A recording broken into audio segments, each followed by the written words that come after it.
advice that you can share with the new generation to help them take ownership of their future?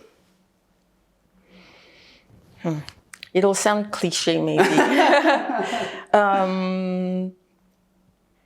Whatever people choose to do with their lives, whatever profession, whatever work, whether it's academic or whatever, they need to be the best at what they're doing, the best they can be. So each individual, I said this earlier, Armenia's greatest resource is its human capital. So our human capital, every single individual needs to be educated and needs to be the best at what they do, and needs to work very hard. What do you think, what do we need to do for a prosperous future? What advice can you give the new generation? And where do you see Armenia moving? The advice is being open-minded and learning new things. Again, it's not an intersection that we're like, if we go left, it's going to be different, and if we go right, it's going to be different. Mm-hmm. The Armenian people have existed thousands of years. 4,500, I think. 4,500 years. We have had a very long path, and we still have a long path ahead of us. And it's just ups and downs and just one road forward. And it just depends on Armenian people, how fast are we able to adapt to the new times, because that's what Armenians have been doing throughout these 4,500 years. It's the question of the people. It's not the government. The government is the same poop everywhere.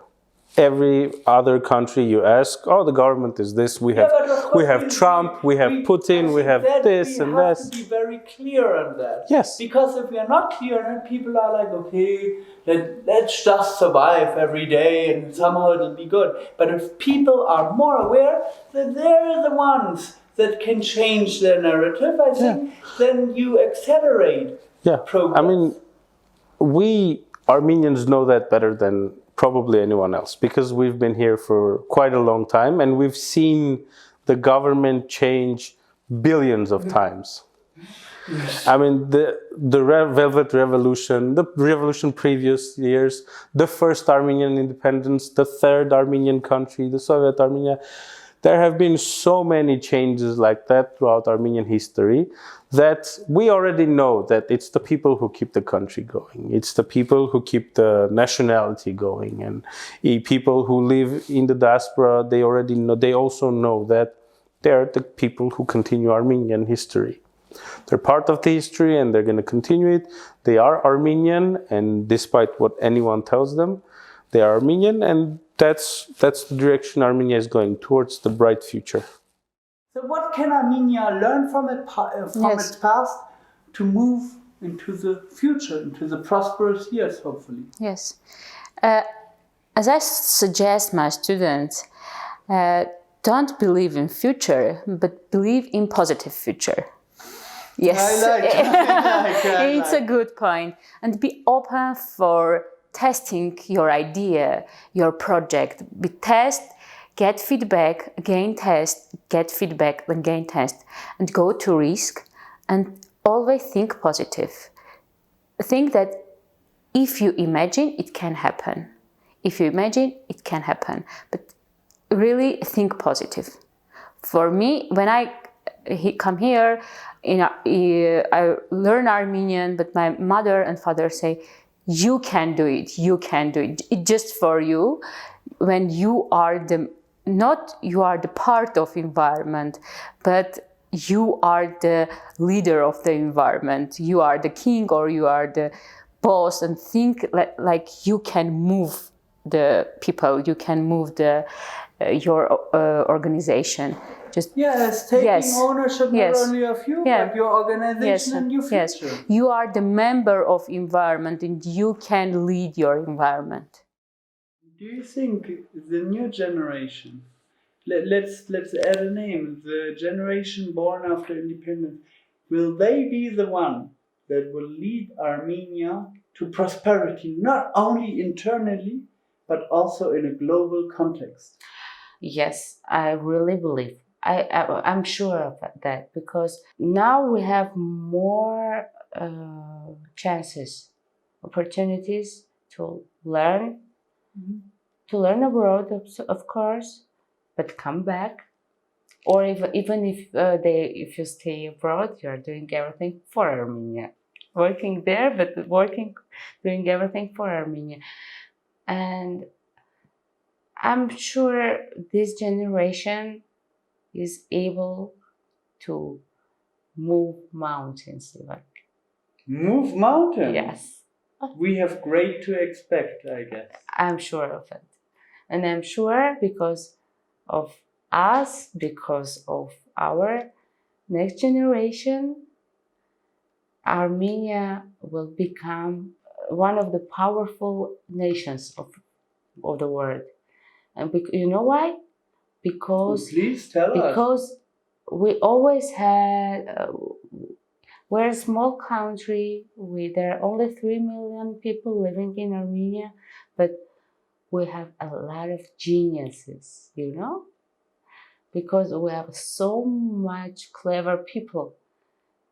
And I'm sure that next generation will continue and will be better than we or our past generation was. You said 2 wonderful children in this world, 1 boy and 1 girl, which makes me wonder, what do you see for their future? Is there any piece of advice that you can give to the new generation rising up?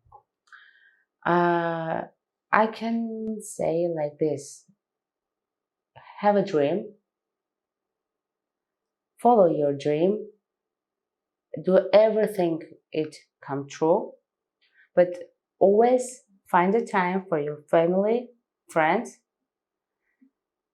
relax, and take care of your health.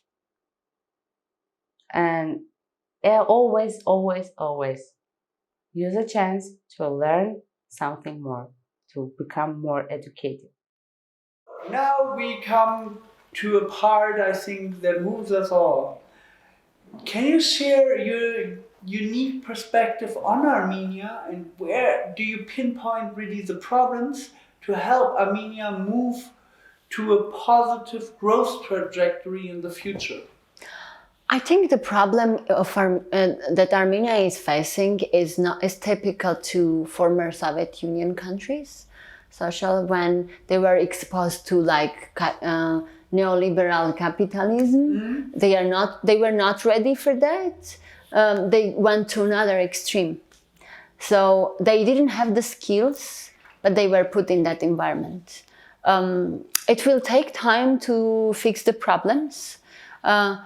With this revolution, I'm positive and pessimist at the same time, because when I look at the government, most of them are not entrepreneurs, or they didn't start their business from zero. They just worked for some organizations, non-governmental organizations, or just working for someone.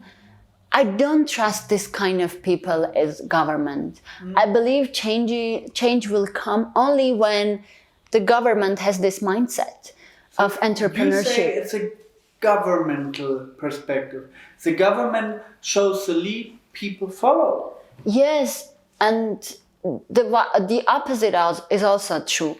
But like what I see in the government, dynamic. I see that most of the majority of government people, they are not business people, they are not scientists, they are mostly people who worked for some non-governmental organizations, propaganda or whatever. I have less trust for these people. I have more trust, for example, for IT ministry, because I know people there. They did real work. Some of them started their own businesses. And I believe people who know how to build a business from zero, or they have a scientist mindset, engineering mindset, I would say, they're more successful in managing people as well. Because it's all about optimization. It's all about engineering.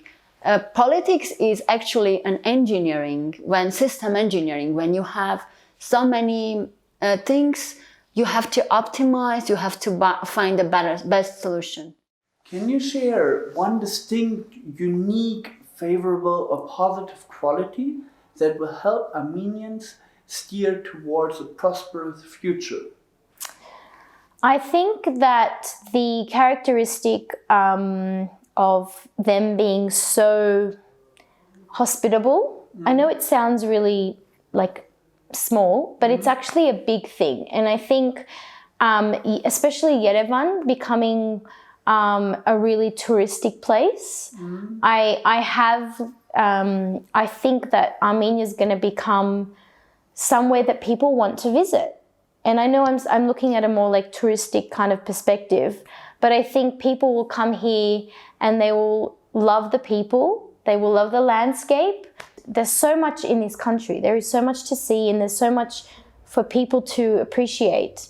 And I think, and I really think that in the next like 5 or 10 years, Armenia will become like a go-to place.